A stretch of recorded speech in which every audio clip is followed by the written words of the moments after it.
a strong sense in the consumerist capitalist culture of individual agency. You have the individual, the indivisible person, somebody who exists, because modern economics cannot operate without the idea of people in a marketplace making decisions. So there has to be a rational person making their own decisions. They are an individual agent. They decide things. But of course, we decide things according to our group belonging. So we know that you get, now in London, there's ever-increasing knife crime. And 10 years ago, there was ever-increasing cutting going on with girls. It still goes on, but these things arise as waves of group activity. There's some kind of zeitgeist or some kind of something in the air that takes people over, and people are drawn into doing what the group's doing, not even as a conscious decision. They find themselves infected with that kind of mood. So who's doing it? If everyone at school's carrying a knife, you carry a knife. And then you get stopped by the police and say, you decided to carry a knife?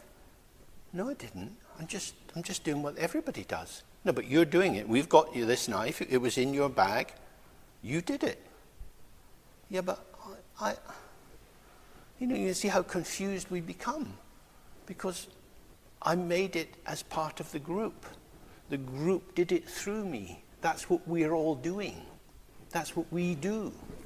Yeah, but I'm arresting you. I'm going to go with you to tell your parents. Well, don't tell them. But you did it. And that's what's very terrifying, that you're held to account as if life was some kind of spreadsheet and everything was set out and the accountant could go up and down and say, oh, this column's wrong. You're trying to hide something in there. Speak the truth. You could give a demonstration of why you did what you did. And this is why modern life is so confusing, because people are burdened with the responsibility of individual decision making, when actually we don't know how to do it or why to do it. Which electricity company should you use? Which gas supply company should you use? Which telephone supply company should you use? How would you know? Who cares? Who cares? It's a social phenomena. Water, gas, electricity. It belongs to society, but it's been turned into individual choice. So you get more and more and more individual choices, as if you would know what you really wanted. And so you're all the time being pulled into the idea that you are an image of yourself. And if you get some, just as you can have plastic surgery on your nose, you can do a kind of psychic surgery on the shape of your personality to become a better sort of person, one that will be more socially acceptable. So we have all kinds of things now. We're wanting to ban therapy that would stop gay people being gay, but we're getting more and more money going into gender reassignment, which may be another kind of strange direction for human beings to go in, because one thing is a rising acceptable mood, and the other is not such an acceptable mood. These are cultural formations that arise in time. Who is it who decides what they are, what their gender orientation is? Should we give credence to it? Is my feeling about me something that I should trust?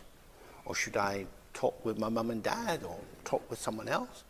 How will I know that I'm being the best I can be? What would that mean, to be the best you can be? It's the sort of thing that Miss World might say. I want to help children and to be the best person I can. I want to give something back. Well, you give something back every day. You eat and then you shit. You're giving something back. The problem is we don't know what to do with human shit. Many cultures in the world put shit into the fields. We in this country don't want to put human shit in the fields. We don't know how to give something back. But, I mean, this is madness. Who am I? I'm lots of people. I'm a complex, emergent potential. And if we could all be more tender to ourselves, more tolerant of ourselves, more tolerant of other people, we could have a much softer, more tentative connectivity that would have more passive, receptive reception of the other, and then more attuned responding. But the obscuring part in the middle is our image of ourselves. But I can't. I'm not like that. What does it mean to say you're not like that? Come on, you just try. I drove my parents mad when I was a teenager because I was very shy and withdrawn, and my dad would be saying, come on, just come out with me, we'll be fine. Oh, I don't want to. I'm not going to. I can't. I can't. I won't. I can't. But inside that, I remember very much what it was like. It's like living in a room with no doors. Big windows, you can see everything that's outside, but there's no door. You can't get out because I don't know how they do what they do. My dad said, well, you just do what you do. Yeah, but how do they do what they do? Until I can do what they do, I'm not going out there. Because what they do is what people do, and what I'm doing is sitting in my room and not wanting to get out there. You get that kind of impasse situation because you're stuck with an idea of what other people are. And teenagers are often deeply persecuted by this. And then after a while, we're just in life a bit more.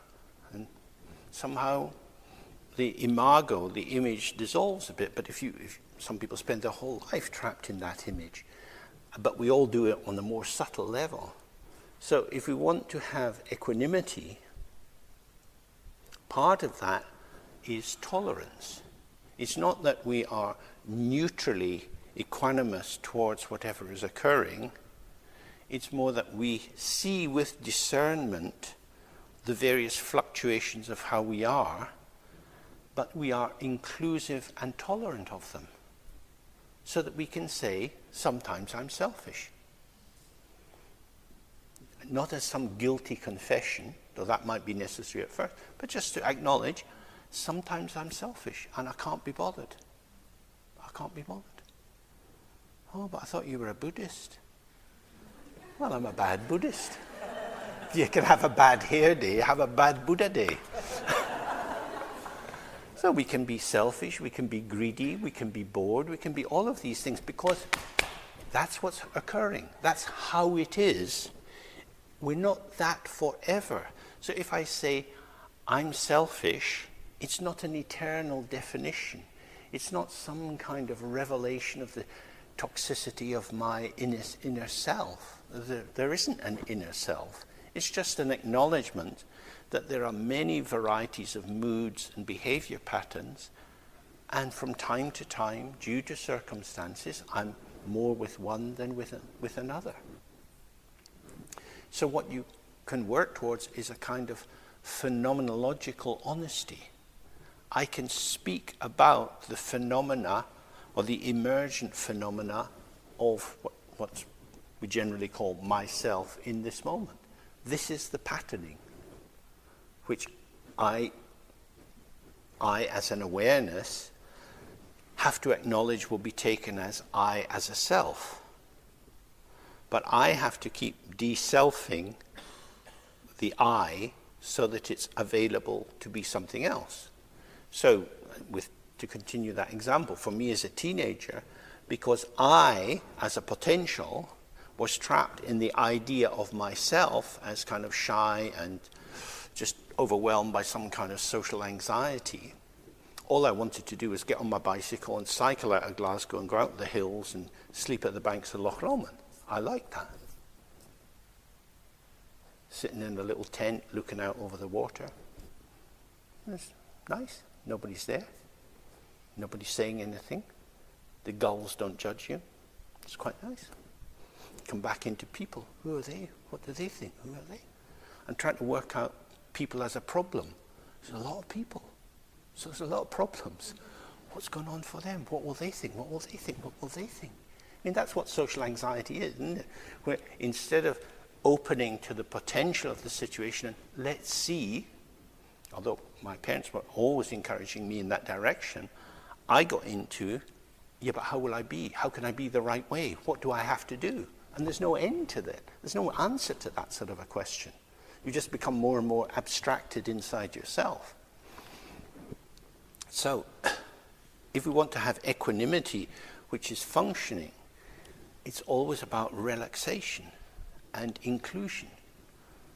So, because if I had been able to say, I feel anxious, and I had gone to talk to people and said, I feel anxious, quite possibly 80% of them would say, well, I feel anxious too. And then you would have been able to talk about being anxious. But because of this kind of self-referential Scottish Protestant shame, it would be impossible for me to say that. Because I would feel that you were going to look down on me, because I was looking down on me. So it then becomes a kind of sealed world. Does that make sense? So equanimity, again, is not everything through the blender and all being of one taste. It's like, how can I accept all these flavors of myself and all the flavors of other people and work with that? Because it's not about this is right and this is wrong, but it's finding workability. So when we read about the Bodhisattva, the person who has decided to work forever for the benefit of others, it says in the text that they take on whatever form is required. That is to say, they are in touch with the infinite ground open potential, and in terms of their manifestation, they always have a sense of plasticity, that I'm forming myself in this way to be with you. And then if I'm going to be with someone else, I will form myself in another way. And both will be authentic if I'm concerned to meet with you. But they won't be authentic in terms of an essence. Does that make sense? That manifestation is about connectivity. It's about whether the connectivity rings true or not. Not that I am showing you who I really am, because I'm not really anybody. I don't exist as a thing. You might find a stone and be able to examine it with all sorts of tests and come to some,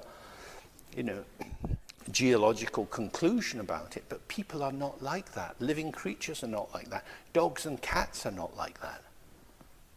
That they show themselves in different ways. And the thing about we human beings, we have the greatest labile potential. We can move in so many different ways with different moods and different attitudes, but we're not quite sure what to do with that, because we carry the burden that we should be reliable.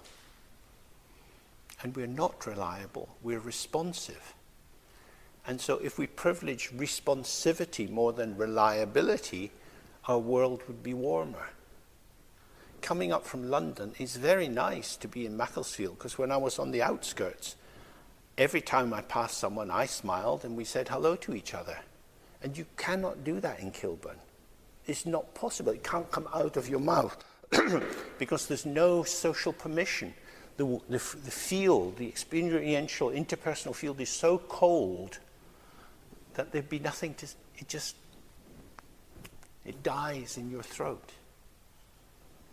So responsivity is such a rare commodity in the big cities now, where everybody's trapped in their lonely isolation and being true to themselves, putting in their little Facebook, and this is who I am, and this is what I did, and I. And I'm going to be really intimate with people who are far away, but I don't want to say hello to someone walking past me in the street. This is a real tragedy.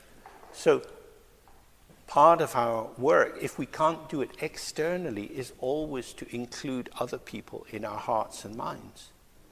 So we never reject people, no matter what they do, whether they're torturers or rapists, or they were in ISIS, or they're multimillionaires and they're selfish, or they're arms dealers.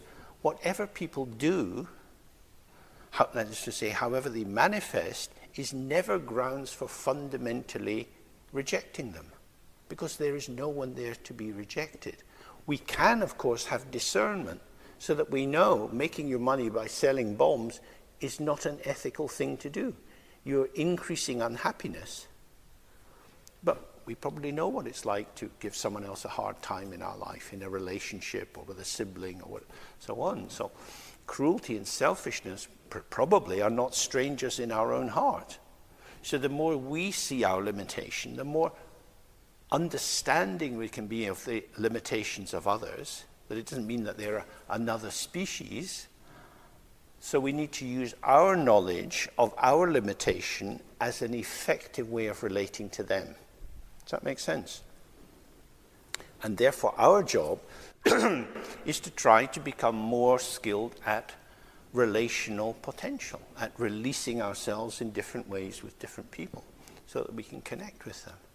Because if we're always just doing a number, being ourselves, that's going to call the other person into doing their number. And so you just get a reverberation of two numbers going off, and it's a kind of set-piece interaction.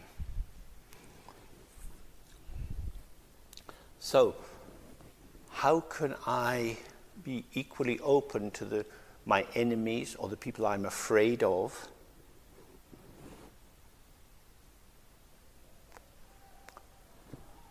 The starting point with that is there are truly dangerous people, and because they're dangerous, I'm afraid of them. That would be our normal interpretation. So from the Dharma point of view, living a lie as I do, believing myself to be an independent, autonomous self, when in fact I am enworlded in a non-dual participatory way with everything else which is occurring, because I am part of the world, but position myself as a separate individual, I have the anxiety of bad faith. I'm being untrue to how it is. I'm living a lie. And because I separate myself from other people, I look at them across this distance of separation and try to work out, who are you? What kind of a person are you? But I only have two categories. I've got friend and enemy. So if you're enemy, then I'm afraid of you. And one way I can deal with my fear is to attack you first, to have a preemptive strike. You're rubbish, you're horrible, I hate you. Aversion. And the other way would be some kind of seduction. If I'm very, very sweet to you, then maybe you won't attack me. So you get the defensive movement of attraction, desire, and aversion, hatred. And then we see, oh, this is what I do. And this is what other people do as well. All, in the Buddhist point of view, all negative action, all the nastiness, the horribleness of the world arises from belief in reified entities. So the people who are cutting down the rainforests in Papua New Guinea, in the Amazon, and so on. When you read interviews with these people, they are concerned with giving their daughter a dowry. I want my daughter to have the best wedding. I want her to have gold jewelry. We're going to have 1,000 guests. That's why I have to cut down another 100 hectares. It's logical what they're doing. Inside their frame of reference, they are being good people. Very few people set out to be really bad. I mean, psychopaths are usually, they lack a compass for good and bad. But people who really, really want to be bad, that's a bit unusual. People are good to their own lights because they're wanting to get money. Drug dealers are wanting to get money in order maybe to send their kids to a better school and, have a nice house and holidays abroad and gold bracelets and get a BMW and all the rest of it. This is what you need if you're a dealer. I want to be a dealer. I need that. But why do you need it? Because I'm a dealer. So you get a little circular thing. Doesn't mean that they want to be bad, but don't you know you're harming people? Listen, I've got my family to look after. I've got my family. I've got my family. Why do we need to get rid of all these Jewish people in Eastern Europe? Oh, it's because Aryan people need to expand. We need more land for the pure-blooded Germans. That was the logic of it. The move to the east. There are a lot of people there. What kind of people are they? Slavic people. For God's sake, get rid of them. The war didn't last long enough. We get rid of the Jews, then we get rid of the Slavs. No. burn up the Russians too. That was the master plan. Why? Because we're the good guys, we're entitled, we are the Übermensch, we are the superior people, and the other people, down the hole. Rubbish. That's what we see. So there you've got definite knowledge. All wars are started by definite knowledge.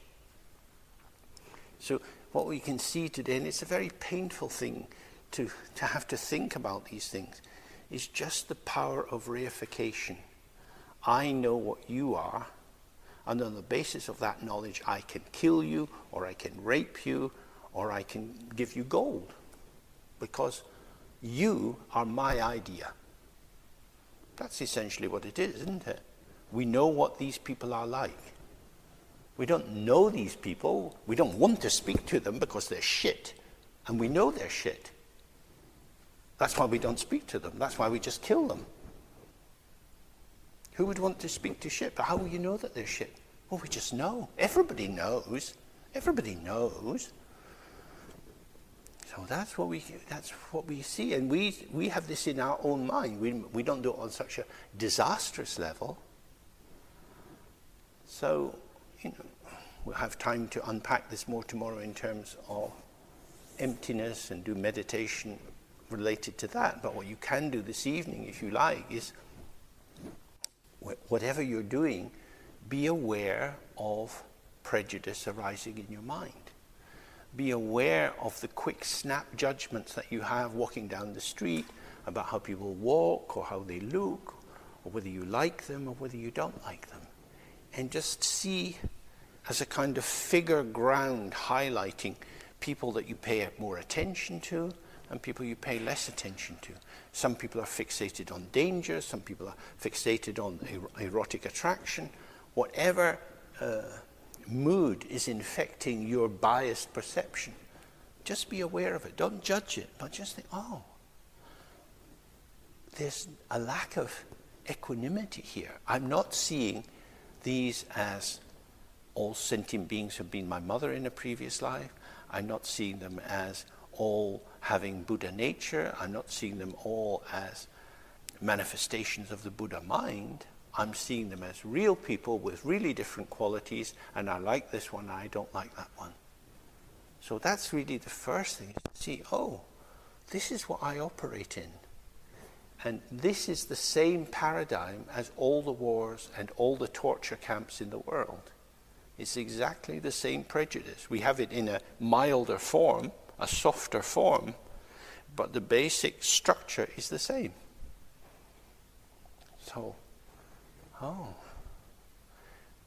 other people are not worse than us, because we are trapped in the ignorance of believing in inherent existence in people and in things, rather than seeing these are forms arising in connectivity, and by engaging with them in a lighter, more heartfelt, more contactful way, we can bring some amelioration to the rigidity and density held by others.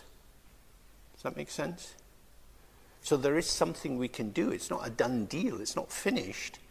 But we have to become softer. So first of all, we have to see how harsh and judgmental and critical and frozen our mind can be. How opinionated we can be. I remember my mum, I grew up in a place in Glasgow that was very quiet. There were almost no cars. But as more cars arrived, after my dad died, we didn't have a car. And people used to park their car in front of our house. My mum would be tapping on the window. They'd be looking at it thinking, what is this? It's a road. You park your car on the road. She's thinking, it's the road in my house in front of my pavement. No. Mom, I can't do that. But why are they there? It's mine. And I think maybe I told you before of this endless feud she had with the neighbour's cat that would come and shit next to her rose bush. Endless. She had all kind of chemical things that she'd put all around the roses. Why is that cat shitting in my garden? should shit in its own garden. Shout at the cat, go next door! And these things, they're so poignant, they're so touching. The world is not the way I want it to be. It's heartbreaking. And we all do that in different ways. As the Buddha said, what is suffering? It's getting what you don't want and not getting what you do want.